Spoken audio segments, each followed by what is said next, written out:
satu sahabat disebutkan dalam Al-Quran. Nggak ada tuh Abu Bakar Siddiq, nggak ada tuh Umar. Nggak percaya, baca Al-Quran dari awal sampai akhir, lihat dan cari nama Abu Bakar Siddiq. Kata Siti Khadijah, ya suamiku, ya habibi, ya kekasihku, ya Rasulullah, sekalipun nanti aku telah tiada sedangkan kau berjuang di jalan Allah, hartaku sudah habis sedangkan kau harus menyeberangi lautan, gali kuburku dan ambil tulang belulangku agar kau jadikan perahu untuk dakwah karena Allah. Jika Rasulullah menceritakan Isra'nya, yang orang Mekah ketika itu tahu ke Palestina itu butuh perjalanan 3 bulan dan Rasulullah hanya sebagian malam, tentu nggak ada yang percaya. Nggak sedikit sahabat kemudian ragu-ragu sehingga butuh konfirmasi kepada Rasulullah. Hanya seorang yang ketika dikatakan, ya Abu Bakrin, kekasihmu, sahabatmu sudah gila karena telah mengatakan semalam ke Palestina. Apa jawab Abu Bakar Siddiq? Lebih daripada itu pun yang dikatakan oleh kekasihku, aku percaya. Makanya Sayyidina Abu Bakar Siddiq diberikan gelar As-Siddiq. Assalamualaikum warahmatullahi wabarakatuh. Waalaikumsalam warahmatullahi wabarakatuh. Alhamdulillah, alhamdulillahilladzi an'ama alaina bil iman. Asyhadu an la ilaha illallah khaliqul alam wa asyhadu anna Muhammadan abduhu wa rasuluhu sayyidul anam. Allahumma shalli wa sallim ala sayyidina kamin wa ala alihi wa sahbihi wa tabi'in bi ihsan. Tentu diawali puji dan syukur atas semua nikmat yang Allah berikan. Salawat dan salam semoga senantiasa dilimpahkan kepada Rasulullah sallallahu alaihi wasallam. Bapak Ibu yang saya hormati, wabil khusus guru-guru yang alhamdulillah hadir di tengah-tengah kita, akhirna billah, untuk terselenggaranya acara Isra Mi'raj. Kemarin yang ngundangnya Roahan katanya, habis ini Isra Mi'raj. Kemarin yang ke rumah siapa ya? Ente kemarin ngomong Roahan katanya. Oh, Roahan sekalian tarhib Ramadan. Nah, Isra Mi'rajnya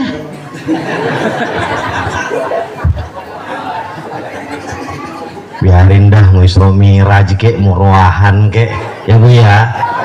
Yang penting kita kumpul mendekati bulan suci Ramadan dibingkai dengan Isra dan Mi'raj.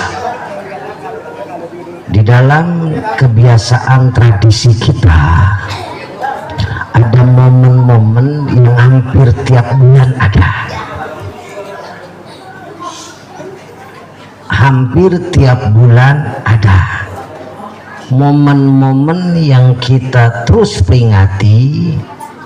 Ada dengan bahasa tasyakuran, ada dengan bahasa peringatan. Ada bahasa tasyakuran seperti peringatan Maulid, seperti hari lahirnya Rasulullah sehingga disebut walimah. Ada tradisi di kita juga dengan bahasa haul, peringatan. Kemudian Isra dan Mi'raj, mendekati puasa tarhib Ramadan, mendekati puasa Ar-Rawahan, nanti Ramadan ada nuzulul Quran. Betul? Beres nuzulul Quran, Ramadan selesai, Idul Fitri datang, maka ada lagi yang namanya halal bihalal. Betul nggak? Hampir setiap bulan ada peringatan dan tasyakuran. Ini semua tradisi. Ini semua budaya, tradisi orang Bojonggede khususnya, yang memperingati Isra Mi'raj, memperingati roahan, ada maulidnya Rasul dan lain-lainnya. Ketika bicara suatu perbuatan kemudian dikatakan ibadah, pertama ayat Al-Quran menjelaskan. Al-Quran gak ada hadis Nabi. Hadis Nabi nggak ada, maka ada sahabat yang mengerjakan dan Rasulullah mendiamkan, mengiyakan, takrir namanya. Nggak ada semua, ada ijma ulama yang mengkiaskan dari hadis, ada ijma ulama yang menafsirkan dari Al-Quran kemudian dipatwakan menjadi ibadah. Kalau maulid ada kitab-kitab kontemporer yang menganjurkan maulid Nabi, tapi Isra Mi'raj sampai budeg kagak ada. Kitab apa yang ngajarin Isra Mi'raj, ngumpulin orang banyak, apalagi ngundang Haji Jundan? Nggak ada. Nggak ada satu ayat, nggak ada satu hadis yang menganjurkan, atau sahabat atau ulama yang mengatakan sunnah mengadakan Isra Mi'raj sampai budeg kagak ada. Jangankan kiai ulama dulu, kiai Bojonggede aja nggak ada. Maka Isra Mi'raj ini adalah tradisi yang diisi dengan ibadah. Paham? Jangan berani-berani bilang ini ibadah, maulid ibadah. Nggak ada. Pantas sebagian kelompok orang mengatakan kita ahli bid'ah karena kita memproduksi ibadah yang baru. Bahwa Isra Mi'raj peringatannya bukan ibadah tapi tradisi. Tradisinya diisi dengan ibadah.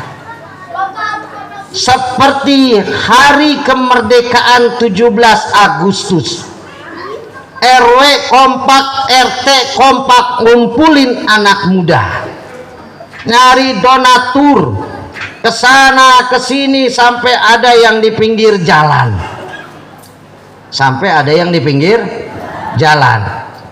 nyari dana mau ngadain tasyakuran 17 Agustus. Maka tasyakuran tersebut kumpul bareng malam 17 Agustus, kumpul di musola, betul? Kumpul di masjid, yasinan mendoakan para pahlawan, zikiran mendoakan para pahlawan, baca maulid ditutup, selesai. Sama itu peringatan 17 Agustus isinya ibadah. Yang tradisi bangsa Indonesia bersyukur kepada Allah dengan cara tasyakuran, ngejak nasi kuning dan lain-lainnya, kumpul di masjid, diisi dengan baca maulid, betul? Ini malam tradisi yang diisi dengan, dan harus dilestarikan maulid agar kita bersyukur. Isra Mi'raj, hati-hati. Isra Mi'raj Allah sampaikan lewat lisan Rasulullah ketika menceritakan mukjizatnya Rasul. Nggak ada satu ayat awal surah yang diawali dengan kalimat tasbih kecuali surat Al-Mi'raj ini, Al-Isra ini. Subhanalladzi asra bi abdihi.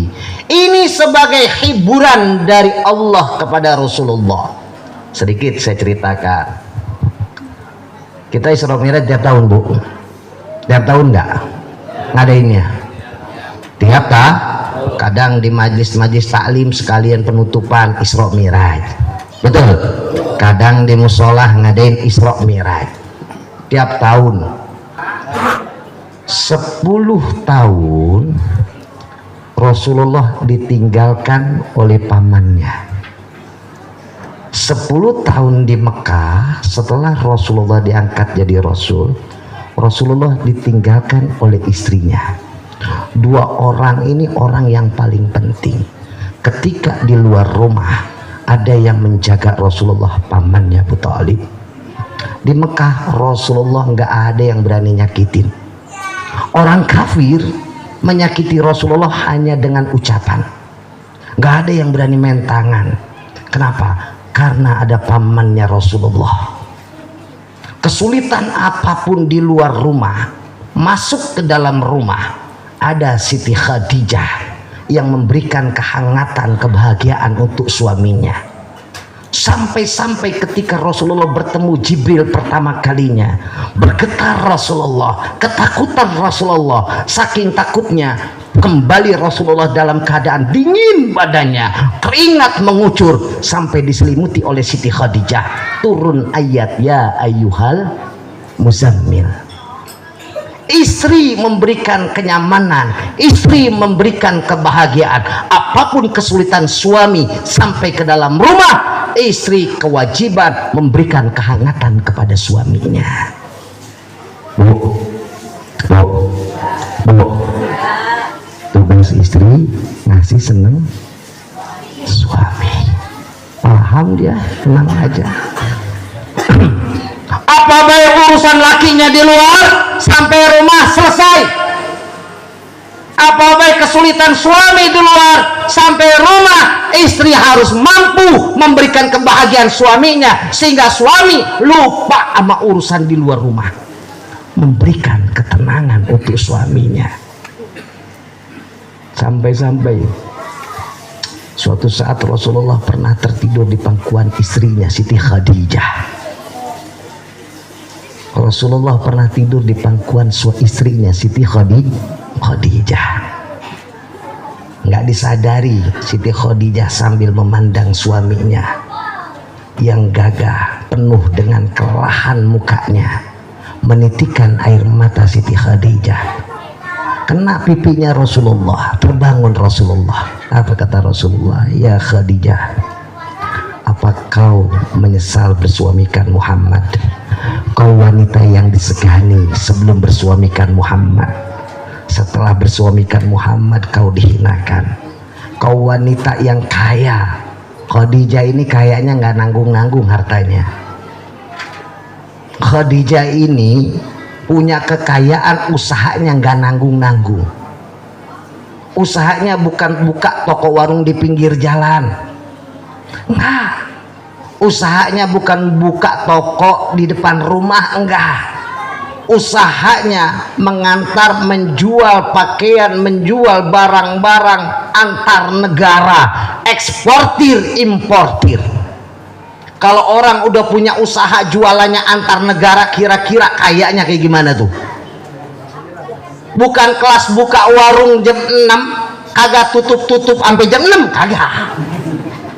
Kan ada warung begitu ya, dari mulai buka agak tutup-tutup, tutup-tutupnya entar pulang.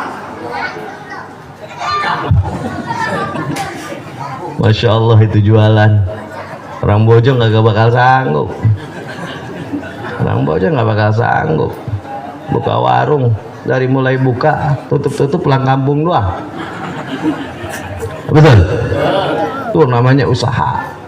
Orang Bojong mau buka warung, punya usaha, jam 9 baru buka, jam 8 udah kumpul duit gocap, udah tutup, nang banget.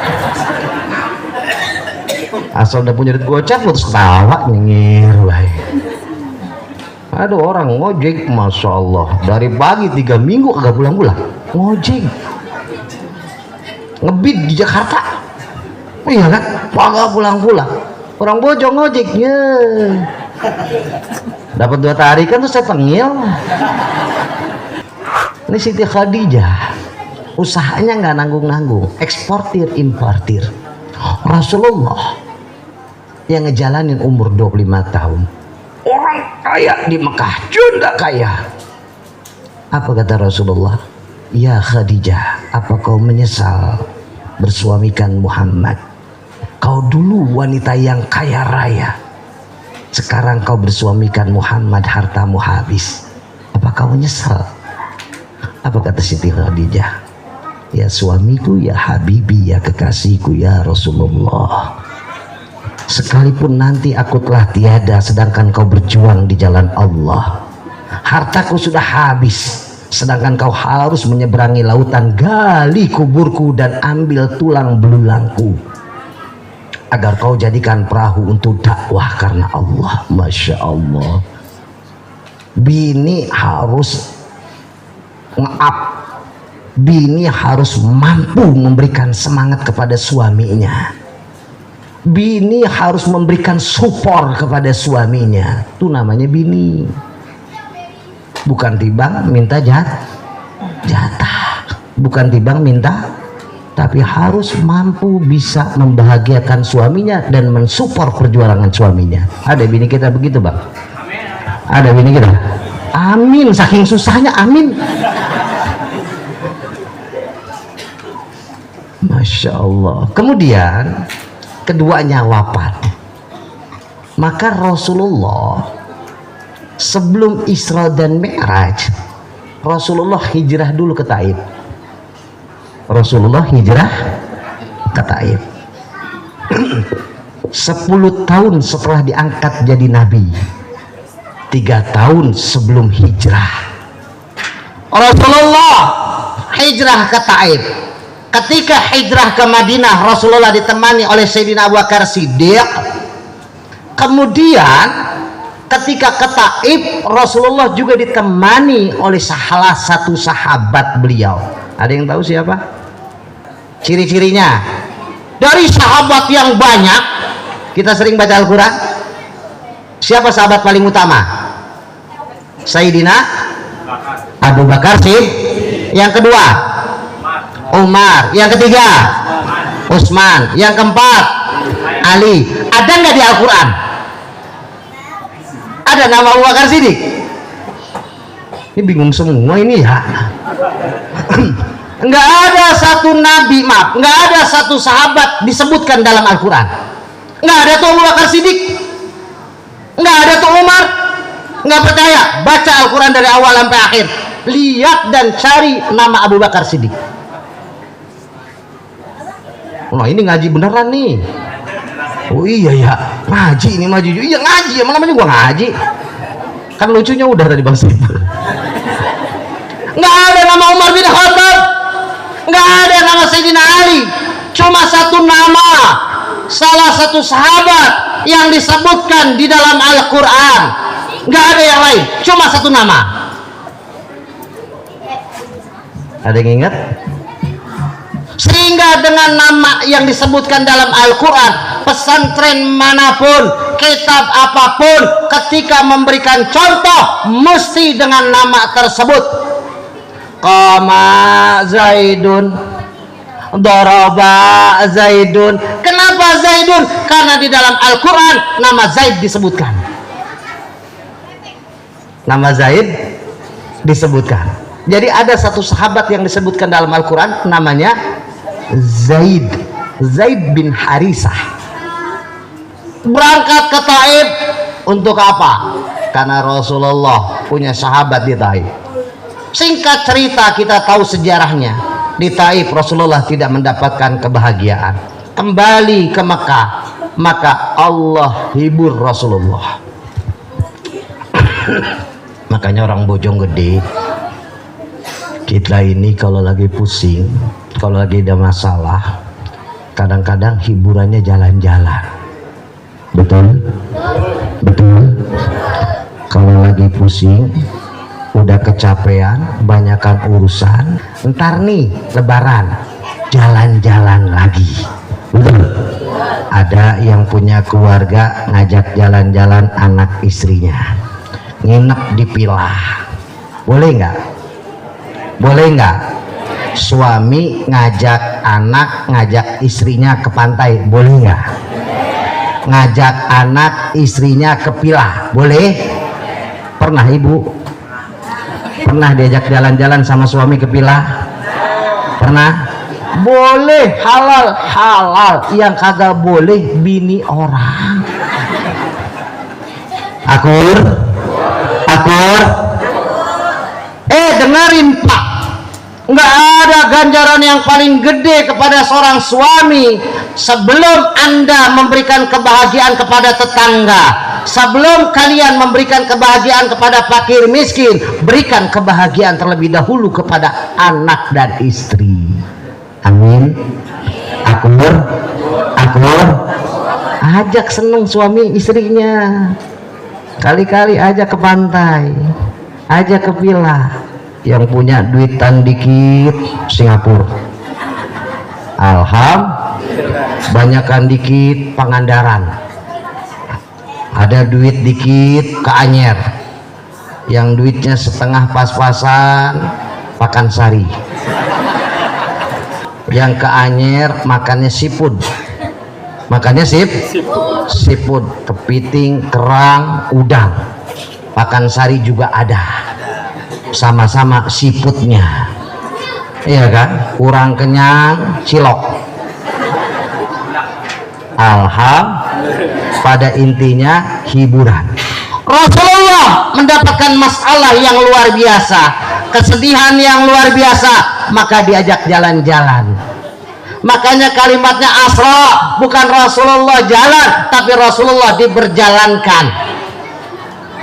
Nggak tanggung-tanggung jalan-jalannya ke luar negeri,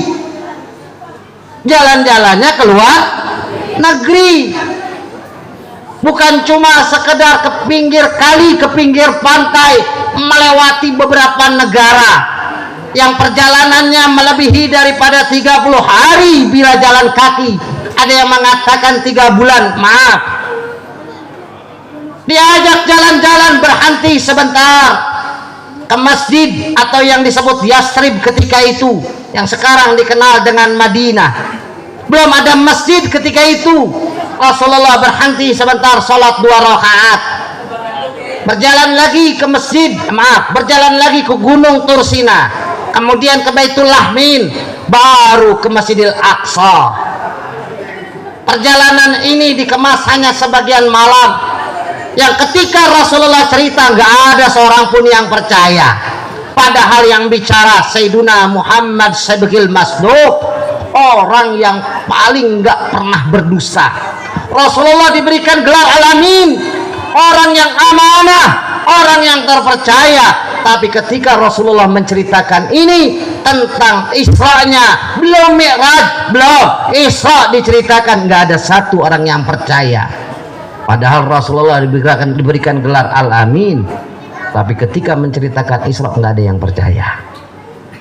Ketika Rasulullah menceritakan Isra-nya, yang orang Mekah ketika itu tahu ke Palestina itu butuh perjalanan 3 bulan, dan Rasulullah hanya sebagian malam, tentu nggak ada yang percaya. Nggak sedikit sahabat kemudian ragu-ragu, sehingga butuh konfirmasi kepada Rasulullah. Yang semangat ketika mendengar kisah Isra-nya Rasulullah bukan sahabat, orang kafir yang senang, Abu Jahal yang girang. Kenapa? Karena mereka sangka nggak bakal ada yang percaya. Kan begitu. Hanya seorang yang ketika dikatakan, ya Abu Bakrin, kekasihmu, sahabatmu sudah gila karena telah mengatakan semalam ke Palestina. Apa jawab Abu Bakar Siddiq? Lebih daripada itu pun yang dikatakan oleh kekasihku, aku percaya. Makanya Sayyidina Abu Bakar Siddiq diberikan gelar As-Siddiq, orang yang membenarkan. Yang lain butuh konfirmasi. Yang lain datang dulu kepada Rasulullah, ya Rasulullah, mereka sedang berguncing menceritakanmu bahwa kau semalam seperti ini, betulkah apa yang disampaikan mereka? Rasulullah katakan betul, baru yang lain percaya. Butuh konfirmasi. Imannya Abu Bakar Siddiq nggak ada tawar menawar. imannya nggak diragukan, apapun yang dikatakan oleh Sayyiduna Muhammad sami'na wa ta'na, maka seperti itulah ibu bapak yang sedang belajar dengan seorang guru, apapun yang disampaikan oleh guru sami'na wa ta'na agar mendapatkan gelar as-siddiq. Lihat dalam Al-Quran, ma'a siddiqin wa suhada'i wa salihin. Siddiqin golongan pertama yang Allah sematkan ketika nanti bersama Rasulullah Sallallahu Alaihi Wasallam. Kan kalau orang dulu begitu, kalau ngaji apa yang dikatakan guru sami'na wa ata'na, mereka nggak butuh penjelasan, nggak butuh hujah, nggak butuh dalil. Apa yang dikata oleh guru jadi. Rasulullah jalan-jalan dihibur oleh Allah, yang puncak hiburannya Masya Allah sampai Sidratil Muntaha berjumpa dengan Allah yaqdatan.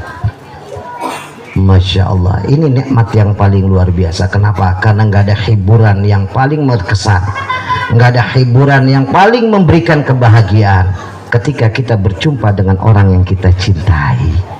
Nggak kebayar tuh kemana baik kita jalan-jalan, apa baik yang kita dapetin, nggak ada lagi yang berkesan, yang memberikan kebahagiaan kecuali ketika kita berjumpa dengan yang kita cintai. Dulu lagi saya pacaran, orang kalau udah cinta nggak ada tuh yang jauh, betul. Kalau udah cinta nggak ada tuh yang mahal.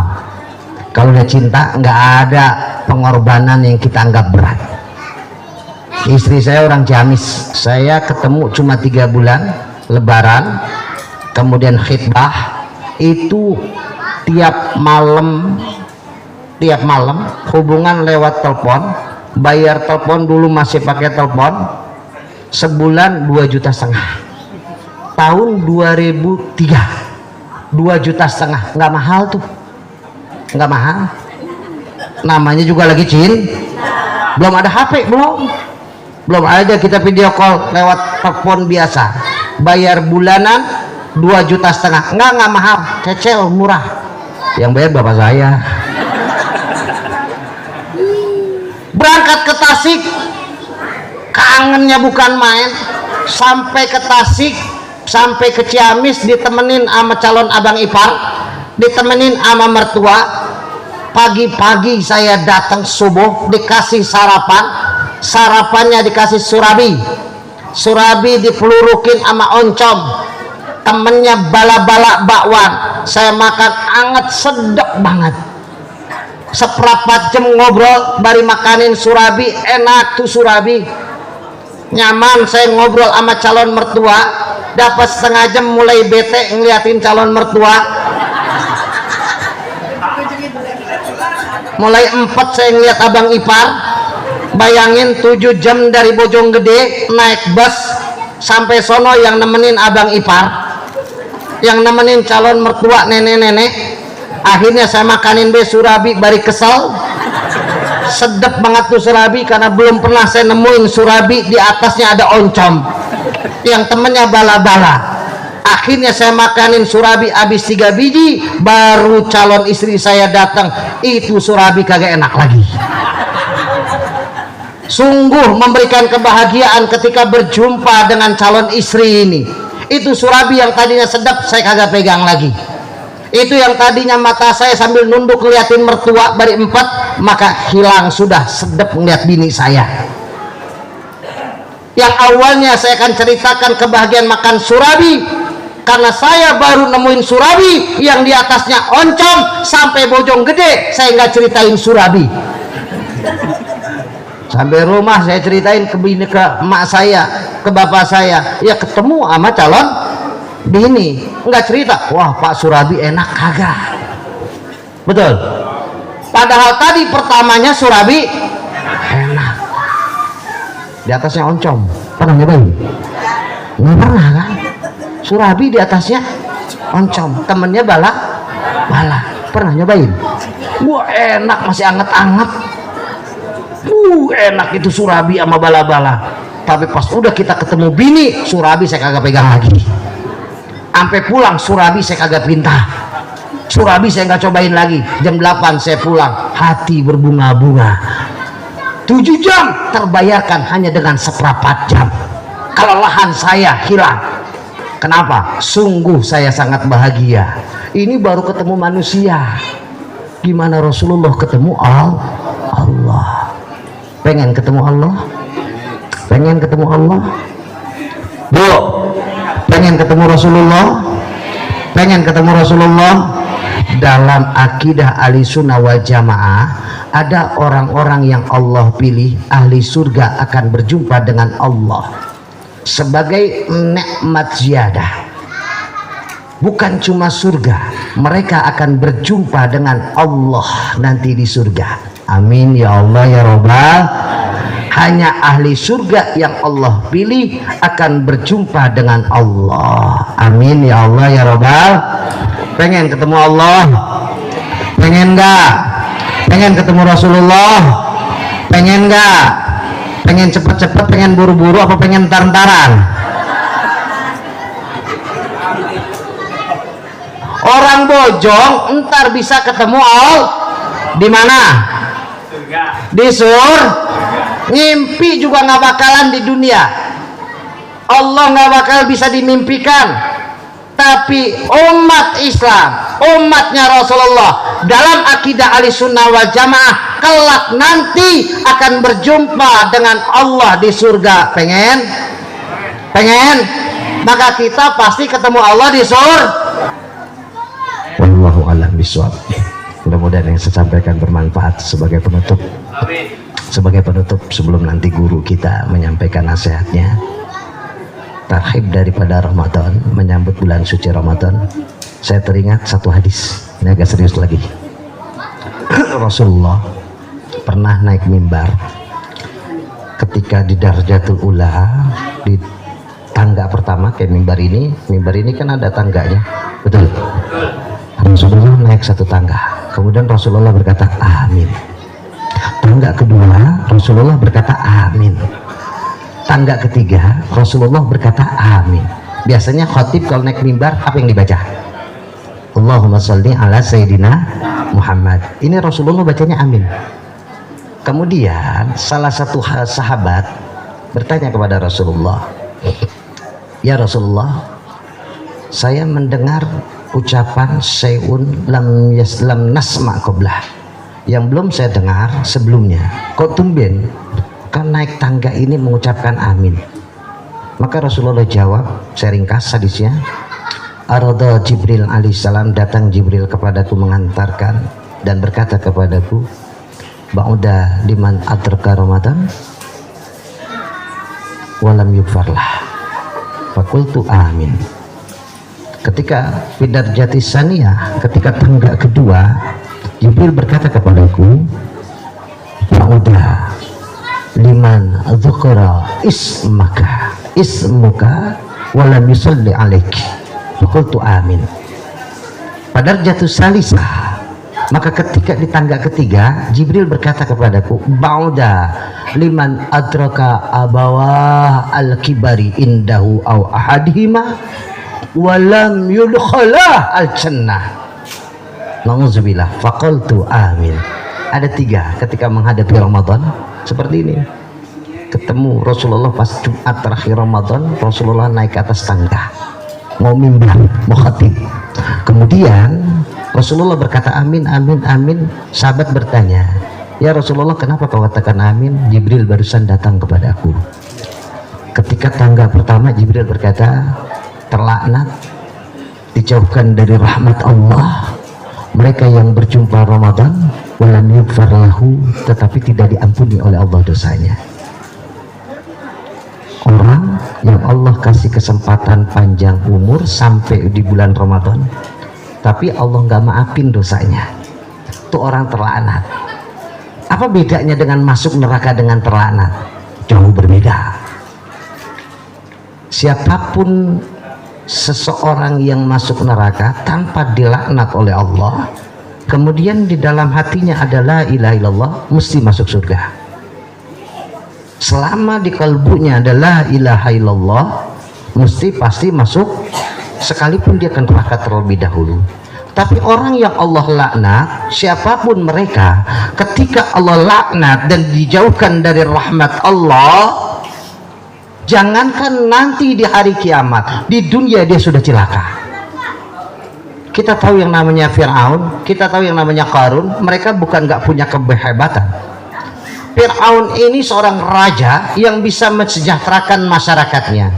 Qarun muridnya Nabi Musa yang setiap Nabi Musa berdakwah. Qarun yang membacakan surat Taurat, kitab Tauratnya, mempunyai suara yang indah. Nanti Nabi Musa yang menjabarkan, Qarun yang menyampaikan, murid paling hebatnya Nabi Musa. Tapi ketika Allah laknat, jangankan di akhirat, nanti di dunia nggak ada satupun ketika disebutkan nama mereka, nama Qarun, nama Fir'aun, nama Namrud, kecuali yang terpintas di dalam ingatan kita adalah keburukannya.